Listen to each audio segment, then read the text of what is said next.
Aloha, ladies and gentlemen. Happy Sunday, August 10th, 2025, 8:16 a.m. Hawaiian Standard Time. As you can see, this is day 4, 5, and 6 of the modified short put turned into a short strangle with two on the put, only one on the strangle side. At least that's what it was before. Let's take a look at what might have happened now.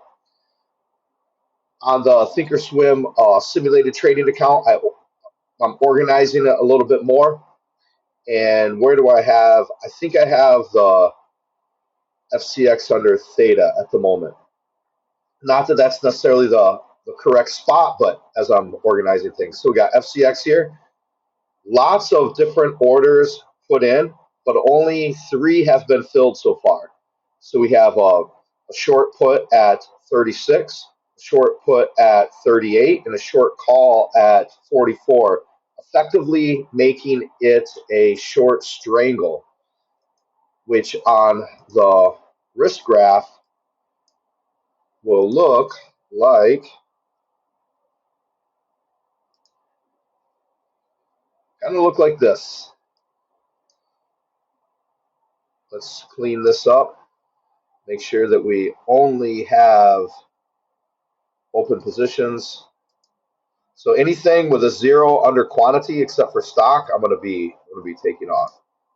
And we should notice a change in the risk graph after that.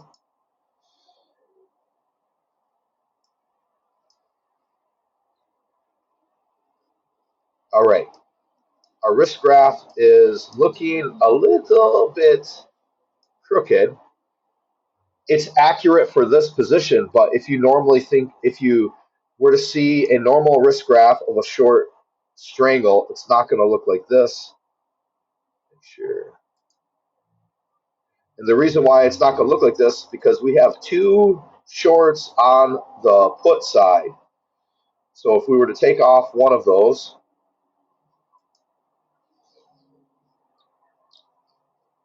that is not the one. That looks more. See where right here? Watch where that changes. Bam, right there. So your normal risk graph for a short strangle would look more like that.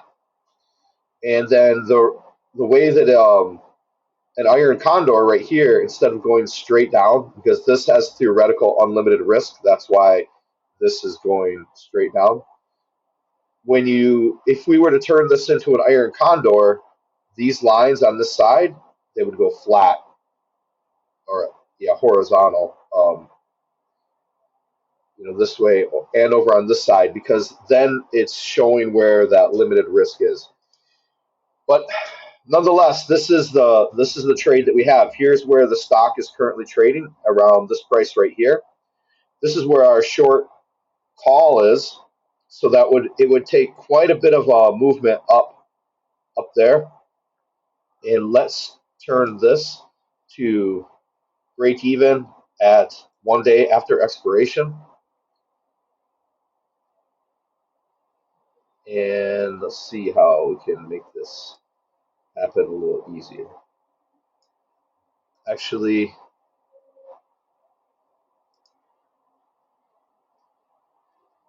I think this is the easiest way. I'm going to take the call off because this is the only guaranteed way I know how to do it. Okay. So as far as the 36 strike, what is the risk graph telling us the probability of it doing whatever? So I changed this. I moved this price, the set slices, changed it to break even 1 day after expiration. This is basically today. This is 1 day after expiration, and it's giving us a probability that above the strike price, there's a little less than 100% chance for the 36 strike. Let's look at the 38 strike. All right, now it's at 38. a little bit over a 98% chance for it to expire worthless. Now let's bring this to our 44 strike.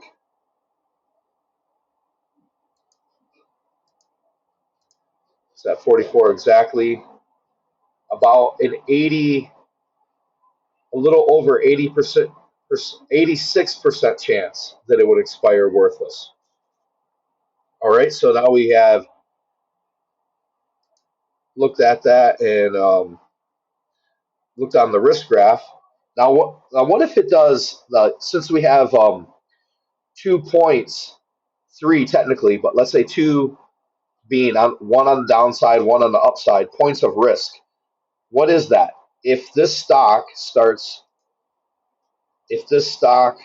which right now is trading around a little less than 42 bucks, if it starts moving up to this 44 mark, 44 strike price, then that will start putting this position, this leg in danger, because what's going on here is we have a promise to sell 100 shares of FCX at $44.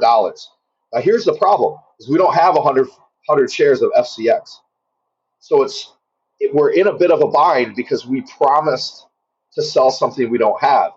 So because of that, I need to be diligent and be watching this price. Now, if the price starts trading above 42 and it starts getting around 43, then that's definitely a time for me to be highly aware and already have a game plan. If it stays below 42, it's not a big deal. But what if it starts trading around 43 and starts moving towards 44?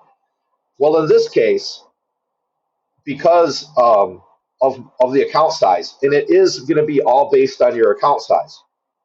So, for example, in this account size, I happen to have over $100,000 of cash. And how many contracts am I short? I'm short one put contract.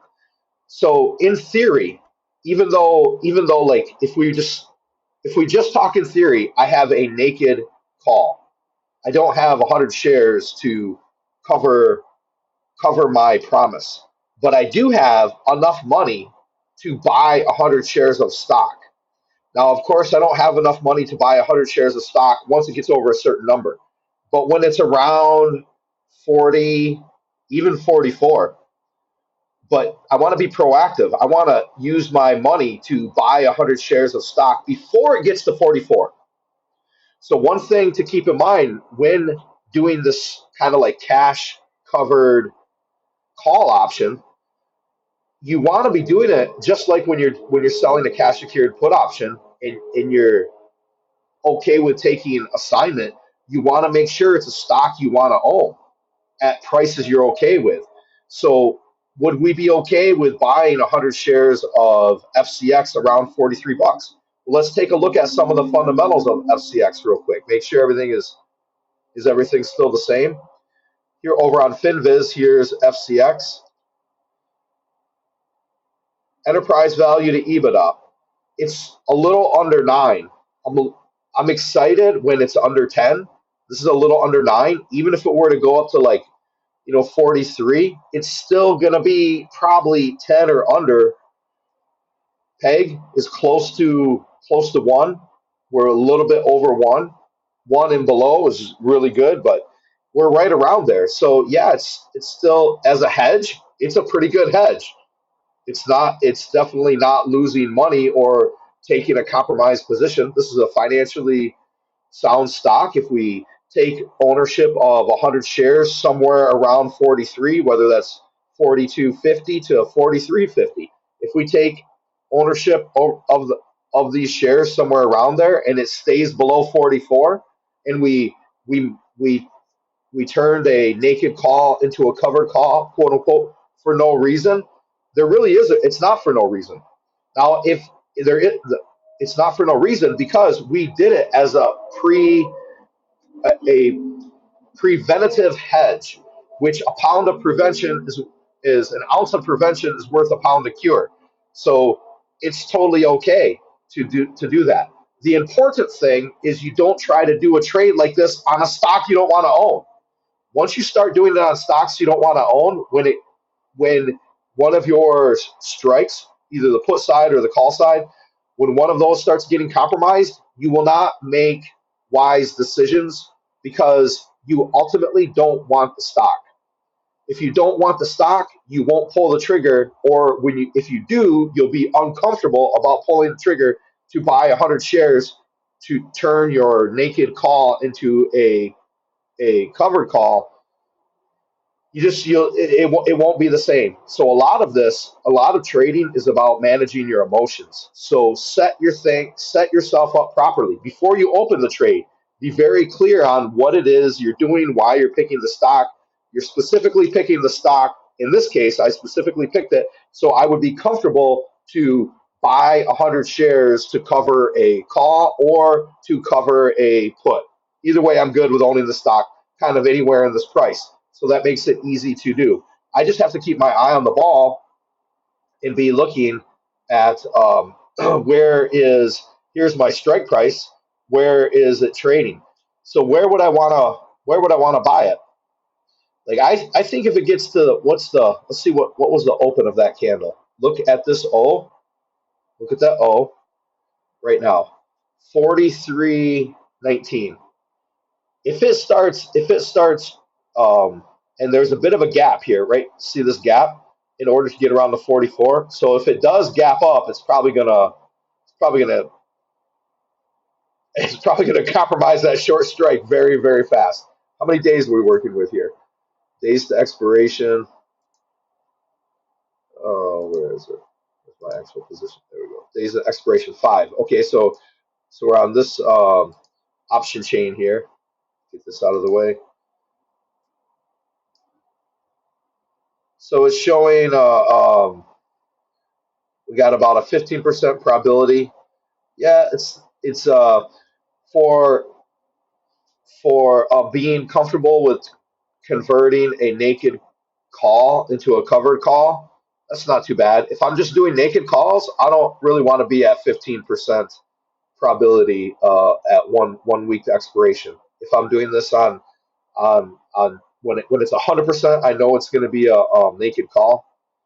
I don't like that. I don't like those odds. But this is not what it is. It's not just 100% naked. So where would I start converting?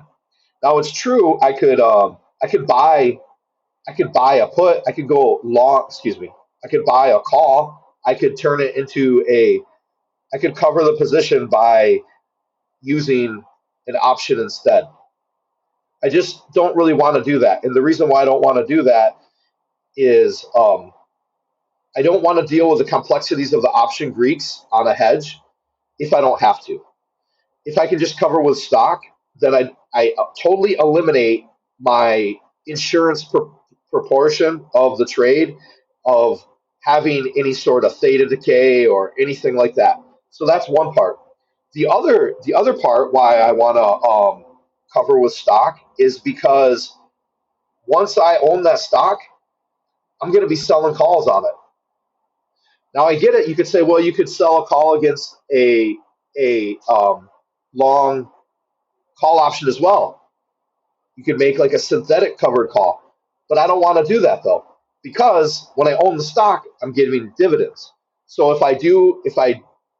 the only advantage, in my opinion, for this scenario, to cover the call with another call, creating a synthetic covered call, would be to minimize the amount of money and buying power used to create the hedge. But in this case, I don't care. Not only do I have the money here, but even in a much smaller account, in the big picture, I can become more profitable, in my opinion, with less headache and less management to keep my mind free and open to look for new money versus trying to protect a 5 day short call would be to cover with stock. So that way, going forward, now I have 100 shares of stock. So the next time I sell a call, I'm not selling a naked call. I'm selling a covered call. I'm getting dividends, and I just I can work on building up the position because I would rather have a position in FCX, maybe at least 100 shares. But you know what would be really great? 1,000 shares would be really great. And once I'm at 1,000, we'll see where we go from there. But 1,000, I think, is a good amount because overall, over the course of 12 months, 24 months, owning the shares puts us in a position to just make way more money with way more versatility, with less energy going into managing, and that energy can then be going into growing. You can't. It's difficult to focus on both at the same time.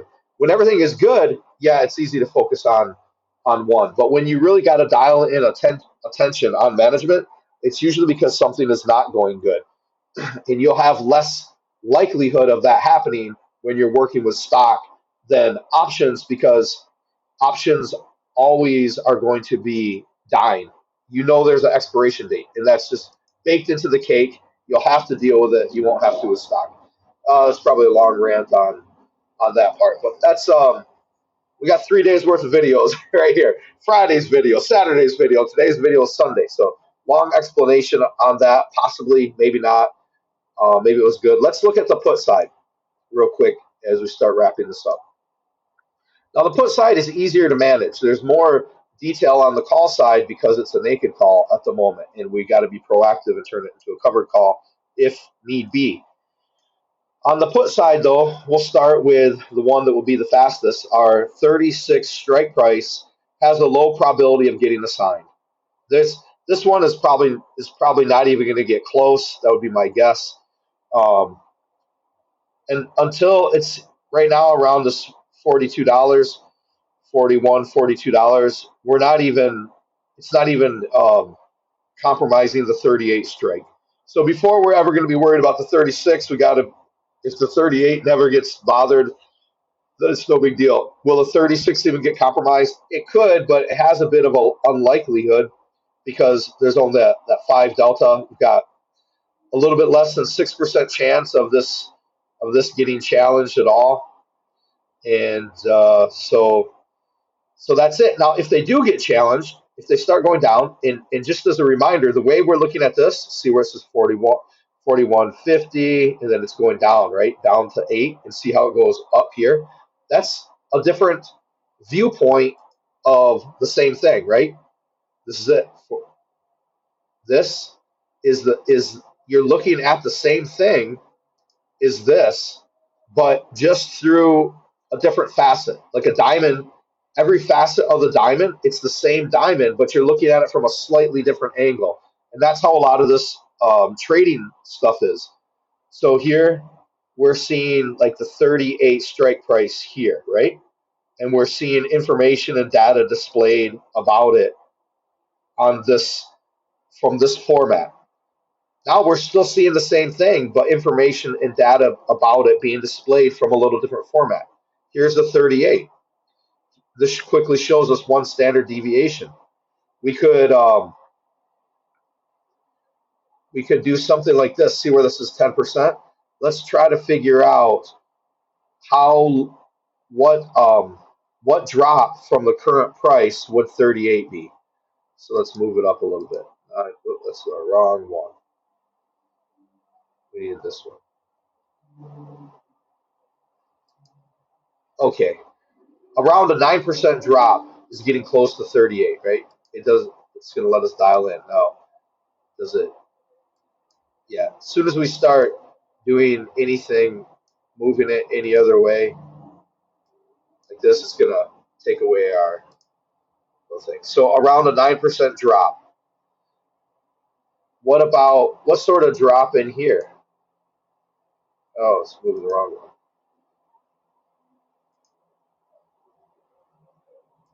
It's definitely using the risk graph is definitely something that you should put time into. And for me, it's been one of the things that I've picked up slower. I think reading the option chain is one of the first things that I picked up. And then after that, around 2012, I really, really started putting a lot of time into charts. And then This one I knew about since the beginning, but I just had the least amount of training on it. And so, anyways, get to be play with these. Let's see if where is this at? Around the 40. Where is it? Okay, so we've got about a 4% move, 4.5, somewhere there to be about one standard deviation off.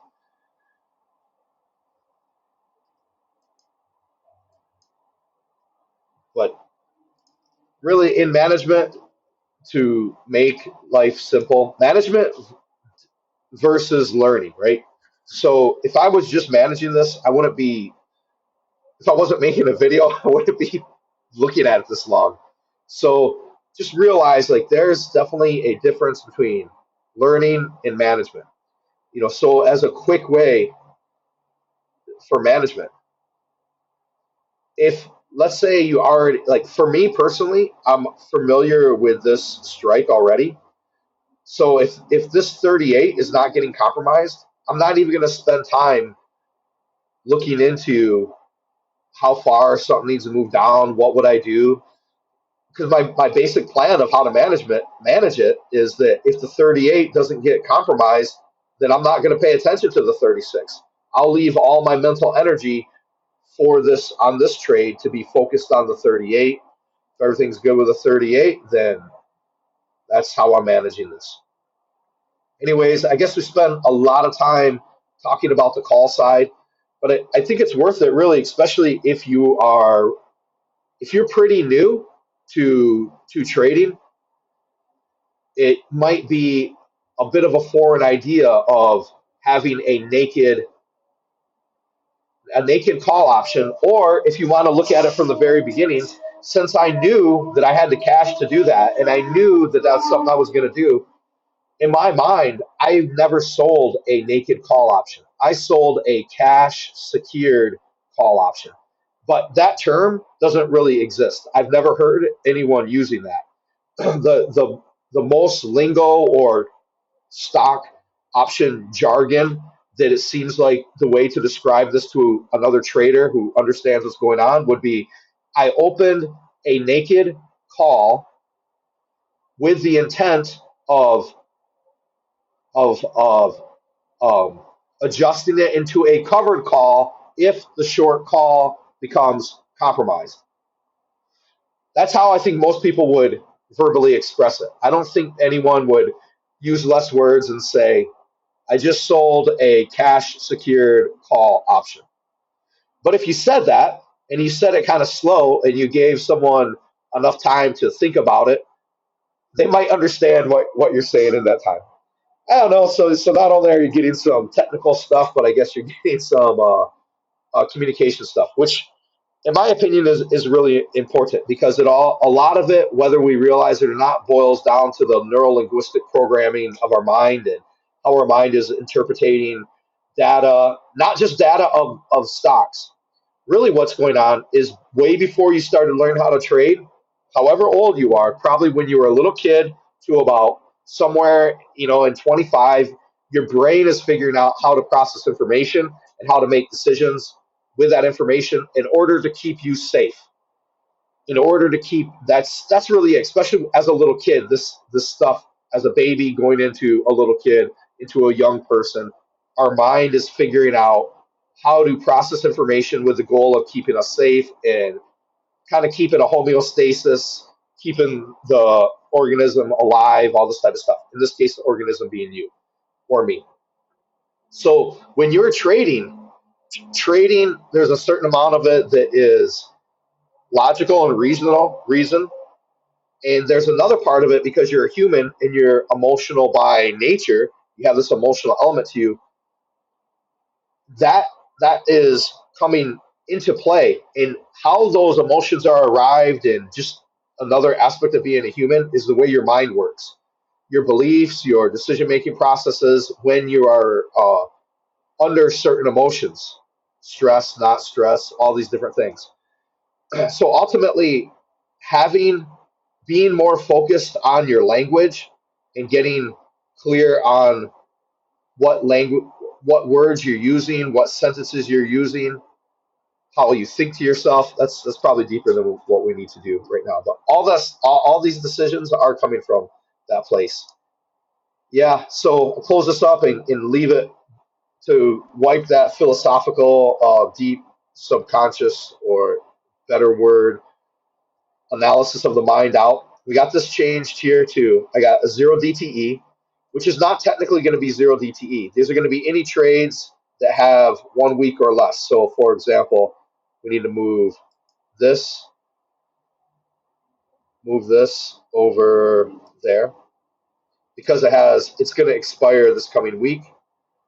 We're going to move this one over there.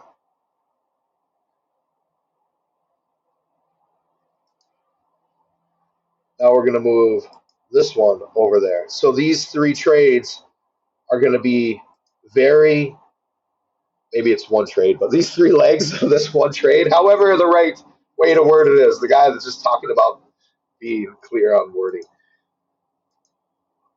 Now, since all these options expire in 5 days, this coming Friday, this is going to make it easier for me to manage them. Like anything down here, I know I have more time. How do I know that? Because this is theta. This is the time segment, right? So some of them maybe are open, some of them not, but I have more time to look into that. Short put, long stock, there's nothing there, but this is going to be specifically selling puts on stocks that I know I want to own or I'm willing to take ownership on. There's some of these definitely need to be moved over there, but I'm not going to go through it right now.